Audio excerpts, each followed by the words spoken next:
اللهم صل وسلم.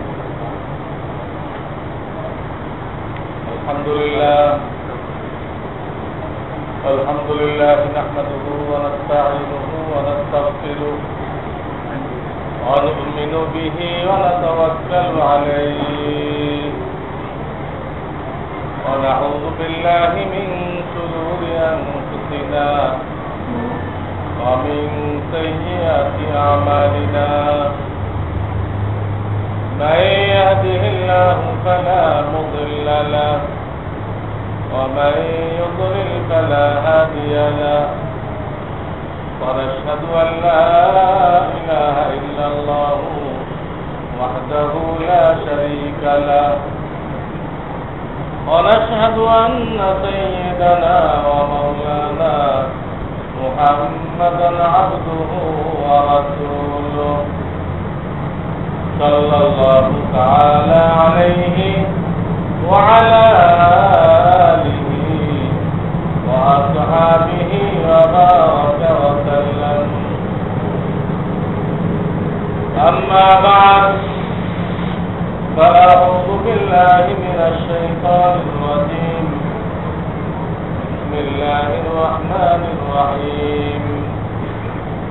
وإذا قرئ القرآن فاستمعوا له وأنصتوا لعلكم ترحمون.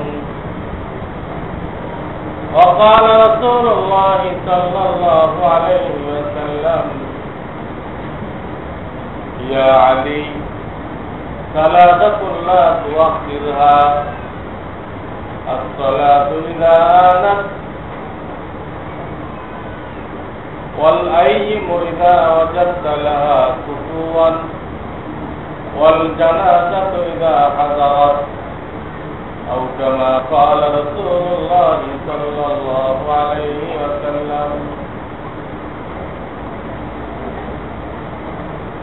একটা হাদিসের উপরে আল্লাহ রাব্বুল আলামিন আলোচনা করার তৌফিক দান করেছেন। ওটারই বয়ান হবে আজকে ইনশাআল্লাহ। তো তার আগে একটা বিষয় আপনাদেরকে মধ্যে বলতেছি। ইদানিং টেলিফোনে বা সরাসরি অনেক মানুষই প্রশ্ন করতেছে আমার কাছে যে ইমামের পিছনে সূরা ফাতিহা পড়তে হবে কিনা, এবং তারা বলতেছে এটা না পড়লে নামাজি হবে না। এই ব্যাপারে আমার বক্তব্য কি? একটা ভুল কথা প্রচার করা হয়েছে। এই ভুল প্রচারের কারণে সাধারণ মানুষ বিভ্রান্ত হয়েছে। এতদিন কেউ প্রশ্ন করতো না, ইমামের পিছনে কেউ সূরা কিরাত পড়েও না, এই প্রশ্নও করে না।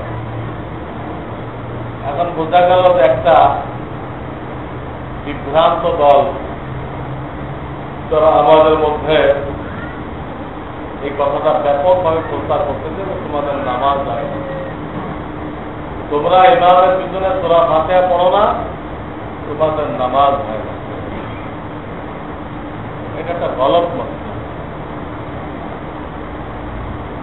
অধিকাংশ ইমামগণ তারা সকলেই ইমামের পিছনে কোন ধরনের সূরা কিরাত পড়তে নিষেধ করেছে। সূরা কিরাত বাদে আর যা কিছু আছে, তাকবীর আছে, রুকু সিজদার তাসবিহ আছে,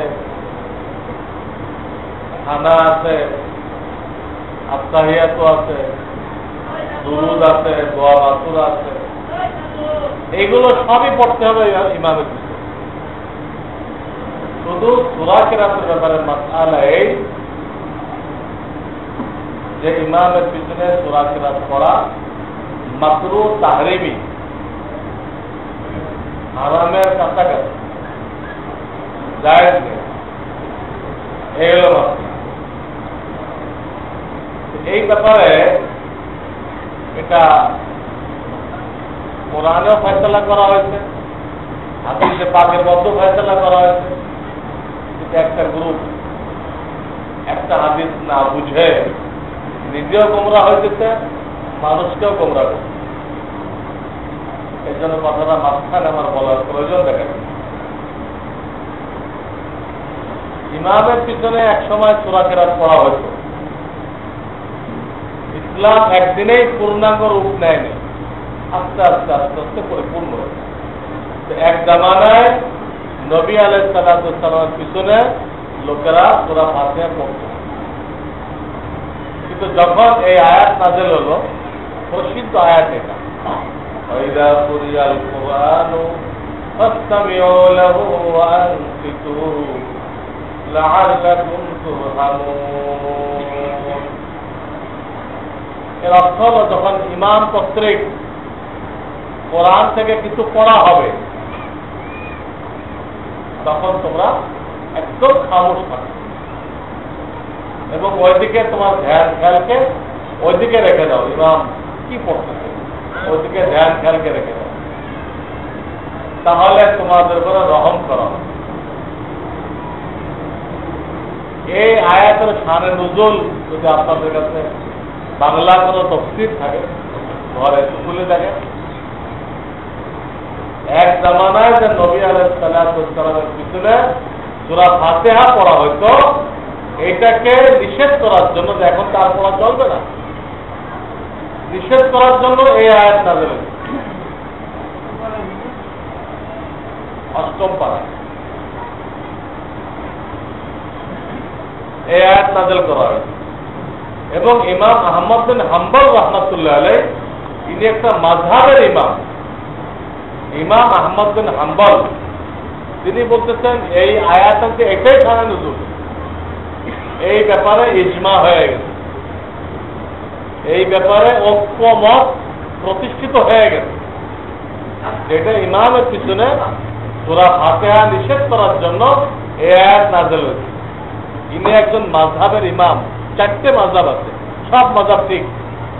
আমাদের দেশে আরবি মাযহাব, আপনি মালয়েশিয়া যান, সেখানে শাফি মাযহাব, এরকম এক এক জায়গায় একটা মাযহাব আছে। কোথাও আছে মালিকি মাযহাব, কোথাও আছে হাম্বলি মাযহাব। তো এই মাযহাবের ইমাম বলতেছে এই ফাতিহা নিষেধ করার জন্য এই আয়াত নাযিল হয়েছে। এই গেল আয়াত। হাদিস আছে, এখানে অনেক হাদিস আছে, আমি 2টা হাদিস শোনাইছি। নিষেধ হওয়ার পরে আমভাবে সাহাবায়ে কেরাম আর কেউ পড়তেন না, আল্লাহ রাসূলের পিছনে কেউ সূরা ফাতিহা পড়তেন। এরপরে কিছু লোক নতুন থাকে, বাইরের থেকে আসে, তারা সব কথা জানে না, কথা এখানে পুরান মুসলিম, তারা অনেক মাত্রা জানে। তারা এখন তো দাঁড়ায় আমার বয়ানের মাঝখানে সুন্দর পড়বে।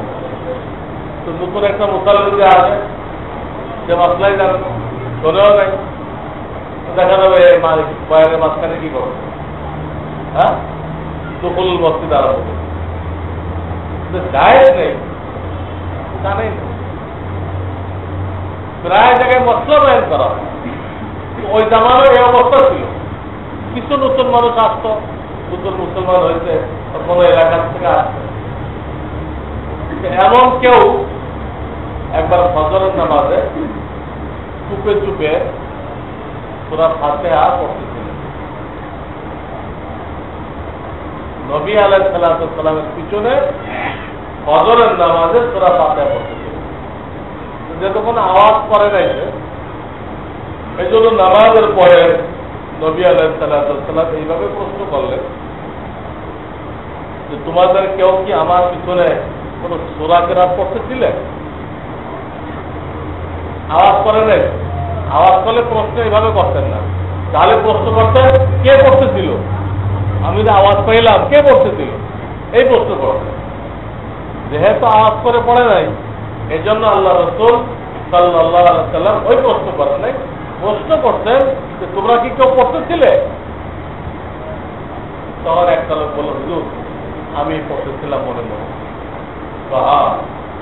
এই জন্যই আমি বলতেছিলাম মনে মনে যে আমার সূরা কিরাত আটকাই রেখেছে কেন, আমার সূরা কিরাত আটকাই রেখেছে কেন, আমি পড়তে চেয়েছি কিন্তু আটকাই রেখেছি, এরকম হইতেছে কেন? আমি মনে মনে ধারণা করতেছিলাম মনে হয় তোমরা পিছনে কেউ সূরা কিরাত পড়তেছে, তো ঠিকই তো দেখা গেল তোমরা পড়তেছে। বললেন যে আমার কিরাত আটকে রেখেছিল, ক্লিয়ারলি পড়তে পারতেছিলাম না, তখনই আমার ধারণা হতেছিল তোমরা মনে হয় পিছনে কেউ পড়তেছে, এই জন্য আমি প্রশ্ন করছি। তো ঠিকই যাই হোক পড়তেছে, তখন হুজুরে মানা করছিল খুব খেয়াল রাখো, যখন সূরা কিরাত আমি পড়ি আমার পিছনে কেউ পড়বে, পড়ার অর্থ হলো আমার সাথে ঝগড়া করা, শব্দ হলো ঝগড়া করা, অর্থাৎ আমাকে পড়তে না দেওয়া। এরপরে সবাই খামোশ হয়ে গেছে। যারা আগের পুরানা মুসাল্লি তারা তো পড়ে না, হয়তো যাদের জানা ছিল না তারা জেনে ফেল, কেউ আর পড়ে না। এইভাবে বেশ কিছুদিন চল। এরপরে আর একটা ঘটনা ঘটল জোহরের নামাজ। জোহরের নামাজ নবী আলাইহিস সালাম পড়াইতেছিল। তখন একজন মুসাল্লি চুপে চুপে সূরা ফাতিহা পড়তেছিল। তো পাশের মুসাল্লি ওনাকে ইশারা করলেন, হাত দিয়ে কোনোভাবে ইশারা করলেন যে তুমি এটা কি করছো, পড়ো কেন? মুখে বলেন নাই, মুখে বলেন তো তার নামাজ ভেঙে যাবে, কোনো ইশারা করে তার সময় দিন, যার নামাজ শেষ হয়ে গেছে। শেষ হওয়ার পরে ওই মুসাল্লি বলতেছেন যিনি পড়তেছিলেন, ভাই আমাকে বন্ধ করলেন কেন? সূরা ফাতিহা জরুরি না, তো না পড়লে কি নামাজ হবে? এই প্রশ্ন। তখন যিনি নিষেধ করতেন তিনি বলতেন, না এটা ইমামের পিছনে তো না, তোমার হাদিস ঠিক আছে, ফাতিহা ছাড়া নামাজ হয় না, কিন্তু এটা ইমামের পিছনে না। ওই হাদিস তো যে একা নামাজ পড়বে, একা, অথবা যিনি ইমাম তার জন্য ওই হাদিস, ফাতিহা পড়তেই হবে তার। তো তুমি তো একাও না, আবার তুমি ইমামও না, তুমি একাও পড়তেছিলে না, তুমি ইমামও না, তুমি পড়তেছিলে কেন? এই জন্য তোমাকে মানা করো। তো ওই বেচারা মানতেছিল না, আমি তো শুনছি ফাতিহা পড়তে হবে, চলো আল্লাহ রসুলের চলো। পরে দুজন আসছে আল্লাহ রসুল সাল্লাল্লাহু আলাইহি ওয়াসাল্লাম দরবারে, আসে দুজন তার কথা পেশ করে। দুজন ইনি পড়তেছিলেন, আমি ওনাকে মানা করছি, উনি নামাজের পরে এটা মানতেছেন না। এখন কি হবে? ওনারা তো আমাদের মতো হাতা কাটাইতেন না, সাহাবাকেরা হাতা কাটানোর কোনো তরিকা ছিল। দুইজন দুই রকম বলতেছে, চলো বড়োর কাছে যাই, আমাদের সময় নষ্ট করে লাভ কি? হুজুরে যা ফয়সালা দেবে, আল্লাহ নবী আছে, আমাদের মধ্যে বড় কেউ আছে, বড় কেউ থাকলে নিজেরা তর্ক বিতর্ক করে সময় নষ্ট করা অর্থহীন, কোনো দরকার নেই। ঠিক আছে? যখন উভয় পক্ষের কথা আল্লাহ রসুল সাল্লাল্লাহু আলাইহি ওয়াসাল্লাম শুনলেন, তখন তিনি ফয়সালা দিলেন, মান কানা লাহু ইমামুন ফাকিরাতুল ইমাম লাহু কিরাত। তাকে নিষেধ করলেন যে না, তুমি ইমামের পিছনে ফাতিহা কেন পড়বা?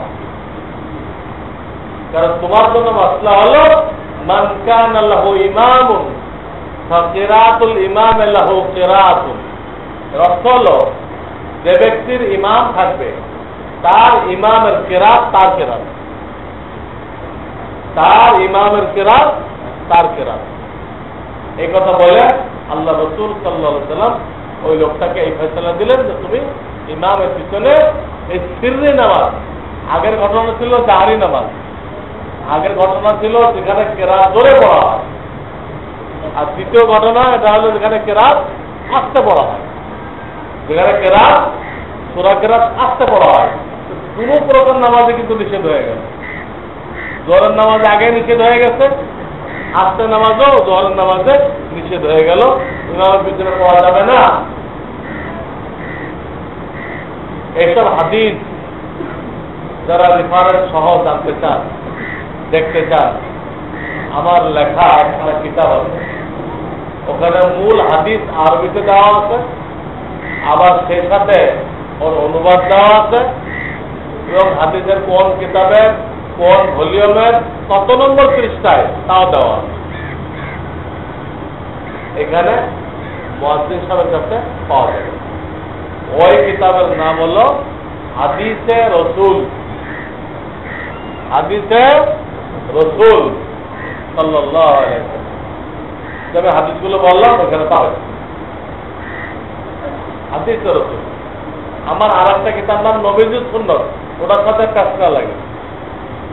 আমার একটা কিতাবের নাম হলো নবীজির সুন্নাত, ওটা পকেট সাইজ। এবারে প্রত্যেকটা কাজের সুন্নাত কি, সুন্নাত গুলো লেখা। আর এটার নাম হলো হাদিসে রসুল, এটা আলাদা, এটা পকেট সাইজ না, এটা তো বুক সাইজ। কাজে যার দেখার দরকার মেহরবানি করে দেখে নেবেন। সুতরাং এটা নিয়ে যদি আপনাদের কারো পেরেশানি থেকে থাকে, আমি তো বুঝলাম তো অনেকেরই পেরেশানি আছে, আমার কাছে এতগুলো ফোন, এত জিজ্ঞাসা কেন করছে? তাহলে ওই ধরনের কথা অনেকে আপনাদেরকেও বলে থাকতে পারে। এই জন্য আপনাদের ব্রেন ক্লিয়ার থাকা দরকার যে ইমামের পিছনে সূরা কেরাত নিষেধ করার ব্যাপারে কোরআনে আয়াত নাযিল হয়েছে। আল্লাহ রাসূল সাল্লাল্লাহু আলাইহি ওয়াসাল্লাম বিভিন্ন হাদিসে সাহাবা ইকরামকে নিষেধ করতেন এবং পরিষ্কার বলে দিতেন যার ইমাম থাকবে তার ইমামের কেরাত তার কেরাত। এখন যদি সে পড়ে তো ডবল হয়ে গেল না? একটা উদাহরণ দিলে আপনার বুঝতে আসবে, উদাহরণ দিলে আপনাদের বুঝতে আসবে। আপনারা একটা দরখাস্ত লিখে নিয়ে গেছেন চেয়ারম্যানের কাছে কি ডিসির কাছে, 8-10 জন গেছেন। তো যে ভালো বলতে পারে, ভালো পড়তে পারে, তারা নিজের পড়তে। তো উনি পুরা ঘটনা বললেন, বলে বিচার চাইলেন যে আমাদের এই সমস্যা, আমরা বিচার চাই। কয়জনে বলবে কথা? হ্যাঁ, একজনে বলবে, বাকিরা খালি কি করবে? সমর্থন, আমাদের একই কথা, ঠিক কিনা? এতে 10 জনে বলে, বা যে পড়ে পড়ে শোনাই দিতে ওর পাশে আরেকজন পড়তেছে, পরে বের করে দেবে না? পড়তে আছে, আপনি আবার কি করতেছেন? তাকে বের করে দিন। দেখে এই একই ঘটনা এখানে আল্লাহ তাআলা ইমামকে দায়িত্ব দিতে, যে ভালো পড়তে পারে, সহি করে পড়তে পারে, তুমি সব মুসাল্লিদের পক্ষতে বলো, আর মুসাল্লিরা আমিন বলে ওটা কি করবে? সমর্থন দিবে। ইমাম সাহেব চাইলে আমাদের এই আল্লাহ একটাই, ইমাম সাহেব ধরবে, সবাই বলতে পারবে না। এখন সবাই সূরা ফাতিহা পড়ার অর্থ হলো দিদির কাছে 10 জনের কইতে আরম্ভ করছে, দিদি কারণটা শুনবে না, তা সব বের করছে যে তোমাদের কোনো আদব কায়দাই নেই, 10 জন একসাথে বলছি, তার কি জন করছে?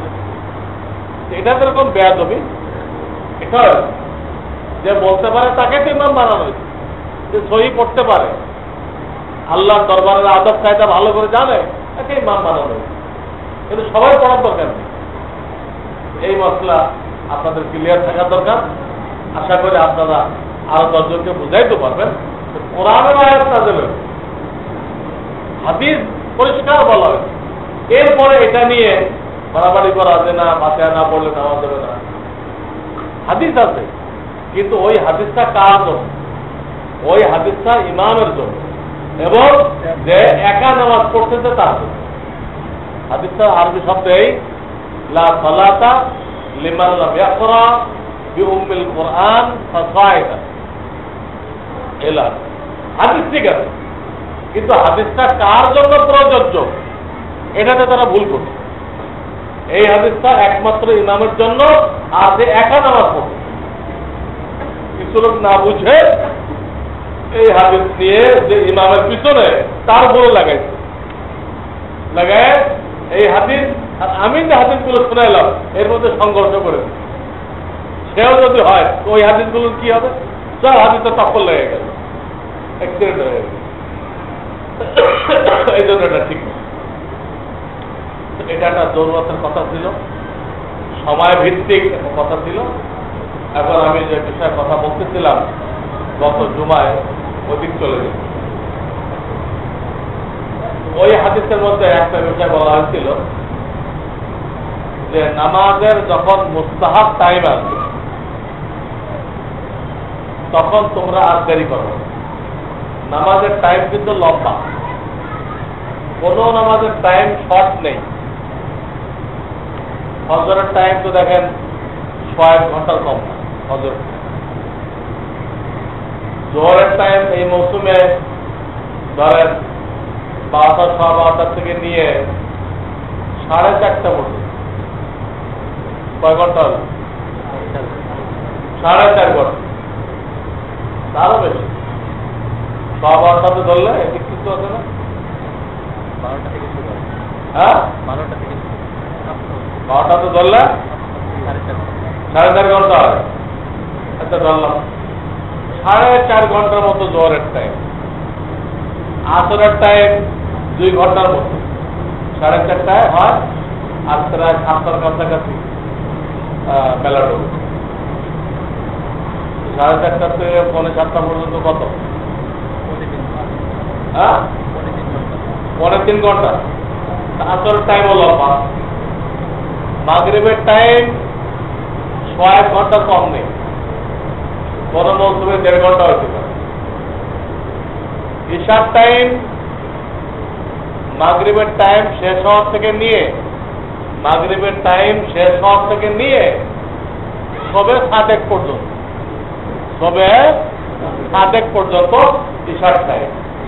তবে বিনা জরুরতে, বিনা অপারগতায় আধা রাত্রের পরে পড়লে মাকরুহ হয়। আর যদি বিশেষ কোনো জরুরতে হয় তাহলে মাকরুহ হবে। অর্থ অনেক লম্বা। বর্তমান দিনে ধরেন 8টা থেকে ধরেন, আর তো আগে হবে হয়তো, তো 8টা থেকে কটা হবে? 4টায় ধরেন, কত হয়? 8 ঘন্টা। ঈশার টাইম 8 ঘন্টা লম্বা। তবে কোনো সমস্যা না থাকলে অর্ধেক রাত্রের আগে পড়ে ফেলতে হবে, আর বিশেষ কোনো ওজোর থাকলে অর্ধেক রাত্রের পরেও পড়বে। তো বলতেছিলাম যে অর্থ কিন্তু অনেক লম্বা। এর মধ্যে একটা টাইম আছে মুস্তাহাব, একটা টাইম আছে কি উত্তম টাইম। যেমন গত জুমাতে আমি বলছিলাম যে ফজরের আধা ঘন্টা থাকতে, বেলা উঠা আধা ঘন্টা আগের থেকে উত্তম টাইম শুরু হয়। এর আগে 1 ঘন্টা চলে যায়, এটা উত্তম টাইম। জোহরে শীতকালে অস্ত হওয়ার সাথে সাথে উত্তম টাইম, আর গরমের দিন 2:30-3টার দিকে উত্তম টাইম। আসরে সব মৌসুমে একটু দেরি করে পড়া, এটা উত্তম টাইম। ধর আজকে 4:30টা অস্ত হয়, আমরা পড়ি কয়টায়? আমরা পড়ি 5:15, কোথাও পড়তেছে 5:30, 5:15 অথবা কোথাও 5:30। তাহলে কতটুকু দেরি করলো? 1 ঘন্টা পরে পড়লো না? ঠিক আছে, এটা মুস্তাহাব টাইম হলো। মাগরিবের মুস্তাহাব টাইম হলো বেলা ডোবার সাথে সাথে। ঈশাতে মুস্তাহাব টাইম হবে অস্ত হওয়ার কমপক্ষে 1.5 ঘন্টা পরে। অস্ত হওয়ার কমপক্ষে 1.5 ঘন্টা পরে মুস্তাহাব টাইম।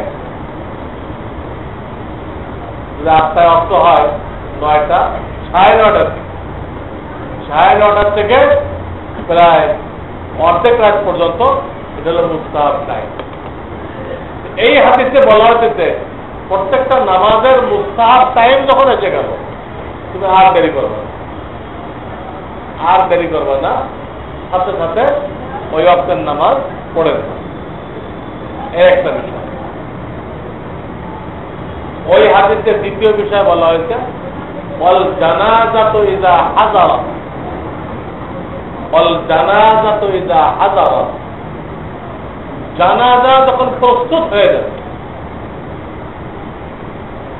তখন ঝটপট তার জানাজা নামাজ পড়ে তাকে দাফন করে দাও। এই ব্যাপারে তোমরা কোনো দেরি করবে না। অল জানাজাতু ইযা হাযারা, জানাজা যখন প্রস্তুত হবে, তো শরীয়তের মাসলায় কেউ ইন্তেকাল করার সাথে সাথে যারা মুরব্বী থাকে তাদের দায়িত্ব হলো কাজ ভাগ করে দেওয়া। ইন্তেকালের সাথে সাথে মাইয়তকে নিচে রাখা নিষেধ। মাইয়তকে কোনো খাটিয়ার উপর রাখতে হবে, উঁচা জায়গায় রাখতে হবে। রেখে যারা মুরব্বী আছে কাজ ভাগ করে দিবে। তোমরা গোসল দেওয়ার জন্য খাটিয়ে আনো, তোমরা কবর খুঁজতে যাও, তোমরা কাফনের কাপড় নিয়ে আসো,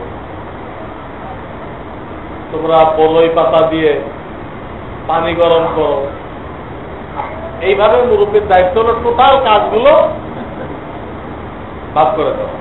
দুইজনের এই কাজ, দুইজনের এই কাজ, এইভাবে ভাগ করে দেওয়া। এই হলো শরীয়তের ফর্মুলা। এটা দেখা যাবে খুব ফটফট সব কাজ আঞ্জাম দেওয়া হয়ে গেছে। আঞ্জাম দেওয়া হয়ে গেল, তো গরম পানি, বড়ই পাতাওয়ালা পানি রেডি হওয়ার সাথে সাথে মাইয়তকে কি করতে হবে? যে ইন্তেকাল করে গেল এক গ্রুপ থেকে সেই গরম পানির ব্যবস্থা করতে বড়ই পাতা দিয়ে। এই গ্রুপ যখন বলবেন আমাদের হয়ে গেছে, আর দেরি করা যাবে না, তাকে কি করাইতে হবে? গোসল দেওয়া হয়েছে। গোসল দেওয়ার পরে তাকে কাফন পরাইতে হবে। ইন্তেকালের পরে এই দুটা কাজ, গোসল দিল, কাফন পরাইল, একে বলে জানাজা রেডি হওয়া।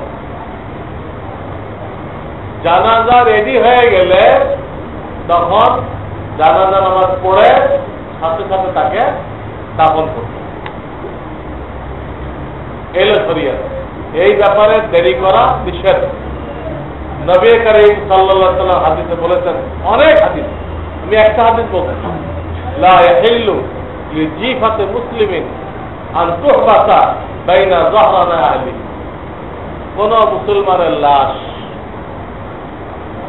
তার পরিবার পরিজনের মধ্যে আটকায় রাখা নিষেধ, না যায়। আটকায় রাখার কি অর্থ? অর্থাৎ খামাকে ফেলে রাখতে না। বলা হয়েছে গরম পানি হওয়ার সাথে সাথে গোসল করাইতে হবে, গোসলের পরপরই কাফন করাইতে হবে, কাফনের পরপরই জানাজা। এর মৃত্যুর সাথে আপনি এক গ্রুপকে পাঠাইছেন কিন্তু এলান করতে, এক গ্রুপকে পাঠাইছেন কি করতে? ঘোষণা করতে। ঘোষণা করে যাও অমুকের ইন্তেকাল হয়ে গেছে, সকাল 8টায়, 9টায় কি 9:30টায় কি 10টায় তার জানাজা হবে। একই সাথে ওনার মৃত্যুর ঘোষণাও করতেছে, জানাজার টাইমের ঘোষণাও করতেছে। কাজে যেই গোসল হয়ে গেল, কাফন করানো হয়ে গেল, এখন জানাজার জন্য নিয়ে যান। জানাজা হয়ে গেল, এখন তাকে কবরস্থানে নিয়ে যান। তো আল্লাহ রাসূল দেরি করতে মানা করেছেন। এমনকি হাদিস আছে, ওই মুর্দার নিজেও বলে আসরিউ বি, আসরিউ বি, আমাকে নিয়ে জলদি চলো, আমাকে নিয়ে জলদি চলো। ওটা আমরা শুনতে পাই না, এটা গায়েবের জগতের আওয়াজ, আমরা শুনতে পাই না, কিন্তু হাদিসে আছে, হাদিসের মধ্যে আছে। সেও বলে আমাকে জলদি চলো, কারণ তাকে দেখানো হয় তার কবরের ভিতরে যে জান্নাতের বিছানা এসে গেছে, জান্নাতের নিয়ামত এসে গেছে, জান্নাতের ঘ্রাণ এসে গেছে, তো তাকে দেখানো হয়েছে। ওই নিয়ামত গুলো পাওয়ার জন্য সে ব্যাকুল হয়ে পড়ে, সে দুনিয়ায় থাকতে চায় না। আর আমরা তাকে আটকায় রেখে তার উপরে জুলুম করি, তার উপরে জুলুম করি। তাকে দাফন করতে দেরি করলে তার উপরে জুলুম করা। যাতে আমাদের দেশে যে প্রচলন আছে, অমুক আসবে, তমুক আসবে, চেহারা দেখাইতে হবে, এগুলোর জন্য কারোর জন্য দেরি করা, চেহারা দেখানোর জন্য আলাদা টাইম বরাদ্দ করা, লাভ দেশের বাড়িতে নিতে হবে, এসব বলে দাফনে দেরি করা, এর একটাও শরীয়তে অ্যালাউ না। শরীয়ত বলতেছে যার যেখানে ইন্তেকাল হয়ে গেল তাকে তার পার্শ্ববর্তী গোরস্থানে দাফন করো। দেশের বাড়ি নেওয়ার কোনো ফজিলত নেই। আপনারা বলবেন যে তার বাপের কাছে শোয়াইতে চাই, তার দাদার কাছে শোয়াইতে চাই, এগুলো কোনো প্রয়োজন নেই। কারণ কোরআনে পাকের মধ্যে স্বয়ং রব্বুল আলামিন বলে দিচ্ছেন যারা ঈমানদার তাদের মৃত্যুর পরে আমি তাদেরকে তার পিতা মাতার সাথে মিলাই দেব। ওয়ালহাকনা বিহিম যুররিয়াতাহু ওয়ালহাকনা বিহিম যুররিয়াতাহু। আল্লাহ যেখানে ওয়াদা করতেছেন কোরআনে কারিমের মধ্যে আমি সন্তানকে পিতার সাথে মিলাই দিব, আল্লাহ যখন ওই জগতে মিলাই দিবে তো কবর তো তার পাশে হওয়ার কোনো দরকার নেই, আল্লাহ মিলাই দিবে এক জায়গায় করে দিবে, তাদের মধ্যে দেখা সাক্ষাৎ হবে। এই জন্য এই মাসলাটা খুব বেশি আলোচনা হয়। আমাদের দেশে বিভিন্ন অজুহাতে মাইয়েতকে দাফন করতে দেরি করা হয়, যেটা শরিয়াতের মেজাজের একদম খেলাফ। শরিয়াতের মেজাজের একদম খেলাফ। আল্লাহ রাসূলরা বলে দিয়ে গেছেন, হযরত আয়েশা সিদ্দিকার একটা ভাই তার লাশ ওরকম মক্কায় দাফন করা হয়েছিল, উনি একটু দূরে মারা গেছেন, সেখান থেকে মক্কা আনা হয়েছে। তো মা আয়েশা সিদ্দিকা যখন নাকি হজ করতে মক্কা আসলেন তো ভাইয়ের কবরের কাছে গেছিলেন, ভাইয়ের কবরটা দেখতে গেছিলেন। ওখানে উনি যে মন্তব্য করলেন, আল্লাহি লাউ হাজারতুকা মা দুফিনতা ইল্লা হাইসু মুত্তা। খোদার কসম, হে ভাই, আমি যদি তোমার মৃত্যুর সময় উপস্থিত থাকতাম তোমার লাশ আমি এখানে আনতে দিতাম, যেখানে তোমার মৃত্যু হয়েছিল ওইখানে আমি দাফন করার ব্যবস্থা করতাম। হাদিসের শব্দ দেখেন, আল্লাহে লাউ হাজারতুকা, আমি আয়েশা যদি উপস্থিত থাকতাম, মা দুফিনতা, হে ভাই তোমাকে দাফন করা হইতো না, ইল্লা হাইসু মুত্তা, কিন্তু কোথায় করা হতো? যেখানে তুমি মৃত্যুবরণ করেছিলে, মক্কা আনা হইতো না। সবাই মক্কায় দাফন হওয়ার জন্য পাগল না? আর মা আয়েশা কি করেছিলেন? মক্কা আনা হইতো না। কারণ খালি বরকত দেখলে হবে না, মক্কা অনেক বরকত আছে। ওর থেকে বড় জিনিস কোনটা? রসুলের কথা দেখা। ওর থেকে বড় জিনিস হলো রসুলের অর্ডার বাস্তবায়ন করা। রসুল কি বলেছেন ওটা খেয়াল করতে হবে।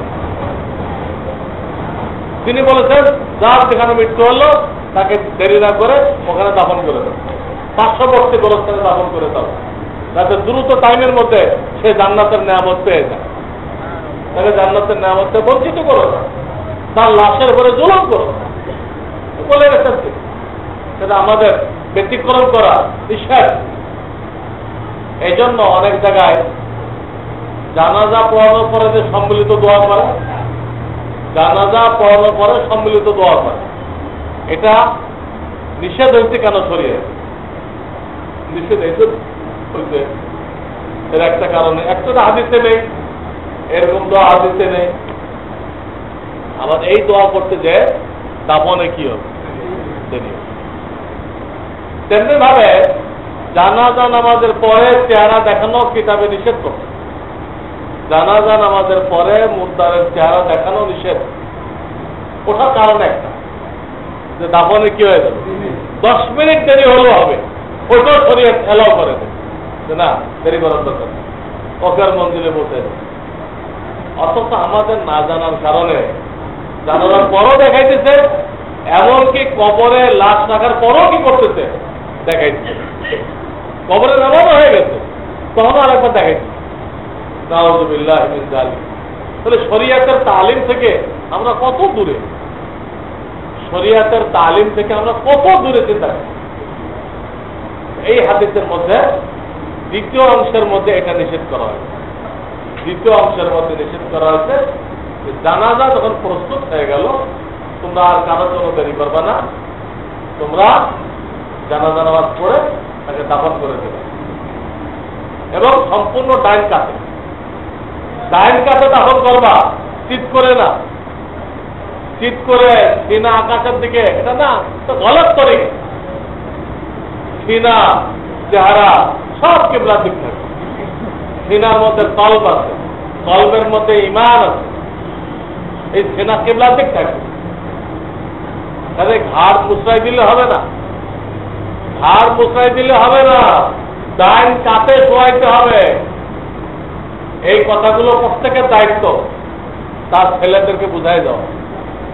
দেখা যায় যদি বাপে এগুলো না বলে যায় আর কোনো মৌলবী এগুলো করতে চায়, তো ওই মাইয়েটার আত্মীয় স্বজনের জন্য করতে পারে না। কোনো হুজুর যদি বলে ডাইন কাতে শোয়ার, সব আত্মীয় স্বজনরা বিগড়ে গেছে। তাহলে বলেন এটা বেঢঙ্গা শোয়াইতে করতেছেন, লাশের কষ্ট হবে, সব আত্মীয় স্বজন উল্টা করতেছে। হুজুরি করতেছে হাতির ডাইন কাতে শোয়ার, আর মুরদারের আত্মীয় স্বজনরা শাসনে কি করতেছেন? জীবনও দেখে নেই এইভাবে বেঢঙ্গা শোয়াইতেছেন আপনি। মুরদারের কষ্ট হবে না? আরে মুরদারের কষ্ট হবে না আরাম হবে, তুমি বেশি বুঝো না আল্লাহ বেশি বুঝে? তা আল্লাহ রসুলকে এটা করছে, তাদের না জানার কারণে এই হুজুরে সহিভাবে করতে চাইছিল, এটাও করতে পারল। দেখেন হায়াতে সুন্নতের উপর না থাকলে ও কবরে যেও সুন্নত জোটেন। হায়াতে যদি আপনি সুন্নতের উপর না থাকেন, আপনার কবরটাও সুন্নত তরিকা হবে। এটা আপনাকে পুরো হায়াত সুন্নতের উপর থাকতে হবে এবং আপনার আত্মীয় স্বজনকে সুন্নতের দাওয়াত দিতে হবে। আপনার ছেলে পেলেকে এই কথাগুলো বুঝাইতে হবে, তাহলে এইগুলো বাস্তবায়ন করা আপনাকে আমাকে ডাইন কাতে শোয়ানো কোনো কঠিন হবে না, সহজ। সবাই বলে, হ্যাঁ উনিও বলে গেছে। যদি আপনার আত্মীয় স্বজন বাধাও দেয়, তা আপনার ছেলে পেলে বলে না বাধা দিয়ে না, আমার আব্বা এটা বলে গেছে, আমার আব্বা এটা বলে গেছেন যে আমাকে যেন কবরে ডাইন কাতে শোয়ানো হয়। মুনকার নকির দেখেই তখন বুঝে, যারা প্রশ্ন করতে আসবে তারা দেখেই বুঝবে যে এই লোক হায়াতে আল্লাহ রসুলের তরিকার উপর ছিল, তা না হলে তার শোয়াটা এইভাবে যুক্ত না, সবাই পায় না। তখন তার সোয়াল জব খুব আসানের সাথে হবে ইনশাআল্লাহ। আমরা মুখে বলি বিসমিল্লাহি আলা মিল্লাতি রাসূলিল্লাহ, যে আমরা আল্লাহর নামে রসুলের তরিকা রাখলাম, মুখে খুব বলতেছি, কিন্তু মাইয়েতকে রাখার সময় মুখে খুব বলতেছি যে আল্লাহর নামে রসুলের তরিকায় তোমাকে রাখলাম, কিন্তু দেখা গেল রসুলের তরিকায় না, আমাদের মূর্খতার তরিকায়। রসুলের তরিকা হয় নাই, রসুলের তরিকা না জানার কারণে যে গলত তরিকা চালু হয়েছে, এই গলত তরিকা রাখতেছি আর দাবি করতেছি রসুলের তরিকা। নাউযুবিল্লাহ,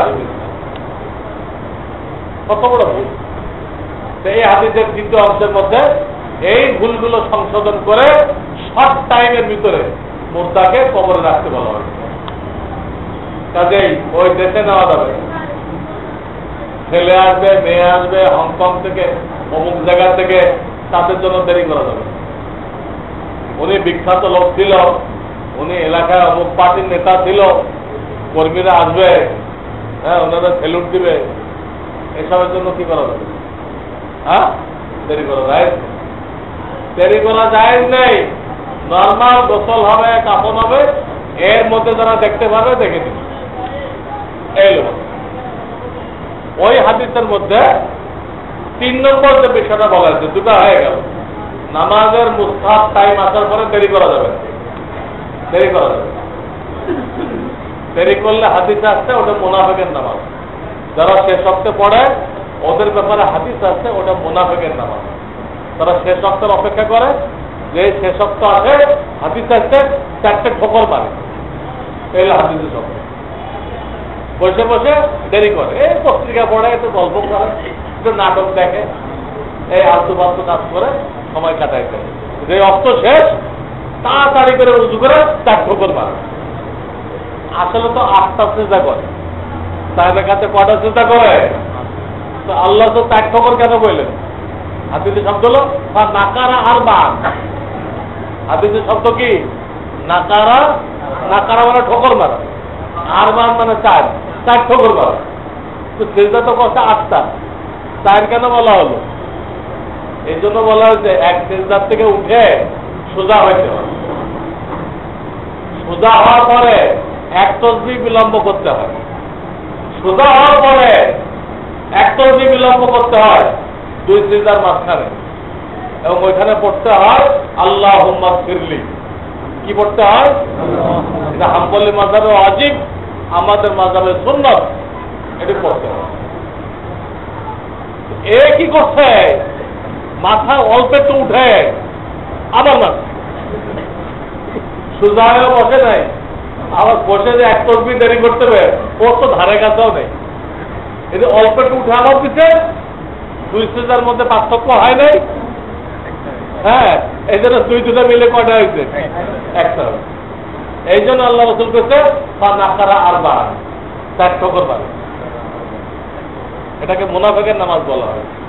এই জন্য মুস্তাহাব আসার পরে দেরি করা যাবে। 2 নম্বর জানাজা রেডি হওয়ার পরে কি করা যাবে না, দেরি করা যাবে। ওই হাদিসের 3 নম্বর যে মসলা বলা হয়েছে অল আইয়িমু ইদা ওয়াজাদতা লাহা কুফুয়ান, এটা বাপমাকে বলতেছে। বাপমাকে বলতেছে মেয়ে যখন বালেগ হবে এবং তার কুফু পাওয়া যাবে, কুফু, তখন তুমি আর বিবাহ দিতে দেরি করবে না। 1 নম্বর শর্ত বালেগ হয়ে যাবে। 2 নম্বর শর্ত হলো কুফু পাওয়া যাবে। কুফু, কুফু কাকে বলে? দুইজনের মধ্যে একটা সামঞ্জস্য থাকে, দুজন দিনদার, দুজনের অর্থবিত্ত একটা কাছাকাছি, খানদানি সম্মান এক ধরনের, এই সব দিক লক্ষ্য করা, এই সব দিক লক্ষ্য করা, এটাকে বলা হয় কুফু। এই সব দিকে কি করা, লক্ষ্য করা, কুফু বলা হয়। এই কুফু পাওয়া গেল, বালেগা হয়ে গেছে মেয়ে, আবার তার কুফু, তার সাথে সামঞ্জস্য আছে এমন ছেলে পাওয়া গেল। এই অবস্থায় মেয়েকে বিবাহ দিতে দেরি করা, মুরব্বীকে, পিতা মাতাকে নিষেধ করা হয়েছে দেরি করবা না। দেরি করলে কি হবে? অন্য হাদিসে আছে ওয়াইল্লা তাকুন ফিতনাতুন, যদি দেরি করো সমাজে ফিতনা হবে, ফাসাদুন কাবীর, এবং জবরদস্ত বিশৃঙ্খলা হবে। আল্লাহ রাসূল ক্লিয়ার করে, তোমার মেয়ে বালেগা হয়ে গেছে, তার সাথে সামঞ্জস্যশীল ছেলেও পাওয়া যাবে, আর দেরি করবে না। এই হাদিস, দেরি করলে ফিতনা ফাসাদ হবে, বিশৃঙ্খলার সৃষ্টি হবে, আর কথা সমাজে জিনা ব্যভিচার ভরে যাবে। এইদিকে ইঙ্গিত করা। এখন আসেন, আমাদের দেশে যেভাবে প্রচার করা হচ্ছে, আমাদের দেশে যেভাবে প্রচার করা হচ্ছে, এগুলো এই খ্রিস্টান ইহুদিদের মদতপুষ্ট যে এনজিও গুলো, তারা এগুলো সরকারকে দিয়ে করায় এবং তারা এগুলোর ফিল্ড তৈরি করে, তারা এগুলোর ফিল্ড তৈরি করে এবং প্রচার মাধ্যমে যারা যায় রেডিও টেলিভিশনে, ওদেরকেও তারা ক্যাপচার করে। ইহুদি নাসারাদের মদতপুষ্ট যে এনজিও গুলো আছে এদেশে, সরকার পর্যন্ত তাদের কবজার মধ্যে থাকে, সরকার নিজেও তাদের কবজায় থাকে, এমন অবস্থা এদের কবজা থেকে বেরোতে পারে। তো তারা এই পর্যায়ে পড়ছে যে 18 বছরের আগে যদি কেউ মেয়ে বিয়ে দেয়, তো তারা এটা বলে বাল্য বিবাহ। এটার নাম নাকি বাল্য বিবাহ। মেয়ে 5-6 বছর আগে, 15 বছর হলে 3 বছর আগে বালেক হয়েছে, 15 বছরের পরে কোনো মেয়ে না বালেক থাকে না। 15 বছর হলো সর্বশেষ, তাও কিন্তু আরবি, এটা ইংরেজি না। আরবি 15 বছরের পরে কোনো ছেলে কোনো মেয়ে নাবালেগ থাকে না। আরবি 15 বছরে ইংরেজি কত বছর হয়? ইংরেজি হয় 14.5 বছর। আরবি বছরটা বছরে 10 দিন কম। ইংরেজি বাংলা বছর 365 দিনে না, আরবি বছর 355 দিন, 355 দিন। এই জন্য বাংলা ইংরেজি 14.5 বছর হইলে আরবিতে কতদিন হয়ে যায়? 15 বছর হয়ে যায়। 15 বছর পরে কোনো ছেলে কোনো মেয়ে নাবালেগ থাকে না, অনেকে এর আগে বালেগ হয়ে যায়। তো লাস্ট তাদের ধরি আমি, তা তো এই মেয়েটা 3 বছর আগে বালেগা হয়ে গেছে, আর সেটা এনজিওরা প্রচার করতেছে তো মেয়ে এখনো কি রয়ে গেছে। হ্যাঁ, বাল্য বিবাহ মানে কি? না বালেগা। বাল্য বিবাহ কি অর্থ? বাল্য বিবাহ কি অর্থ?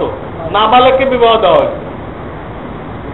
তারা এতদিন বলে আসছে 18 বছর আগে বিয়ে দেওয়া যাবে না, আর এখন তারা সুর তুলছে এনজিও গুলো মিলে 20 বছর আগে কি করা যাবে না, এটা আরো পারে নাই, আইনের স্তরে আনতে চেষ্টা করতেছে। এই অবস্থা এটা, এই যে তারা এই কথাটা বলতেছে শরিয়াতের একদম বিরুদ্ধে, শরিয়াতের একদম বিরুদ্ধে। এখন আমাদের দায়িত্ব কি রসুলের কথা মানা, না ইহুদি নাসারাদের পক্ষেতে যে অগ্রদূত আসছে, হ্যাঁ এনজিও, তাদের কথা মানা, তাদের কথা মানা, রসুলের কথা মানা। এরা কত রকম যুক্তি খাড়া করতেছে, জরায়ু ক্যান্সার হয়, অমুক হয়, সমুক হয়। এগুলো কি আল্লাহ রসুল থেকে তারা বেশি বুঝতে? আল্লাহ রসুল থেকে বেশি বুঝতে পারে? বলেন, পারে। আল্লাহ রসুল তার নিজের মেয়েকে ফাতেমাকে 15 বছর বয়সে বিবাহ দিচ্ছিল। ফাতেমাকে কত বছর বয়সে বিবাহ দিচ্ছিল? ইনশাআল্লাহ এই ব্যাপারে আরো কিছু কথা বলা হবে। টাইমও শেষ, এদিকে বাতাস শুরু হয়ে গেছে, আপনারা তাড়াতাড়ি নামাজ পড়ে দেন। তো আপনাদেরকে শেষ কথা যারা বলতেছিলাম যে মসজিদের কাজটা কিন্তু হইতেছে না, সিমেন্ট এসে গেছে কিন্তু এখনো রডের ব্যবস্থা হয়নি। 700 কেজি রড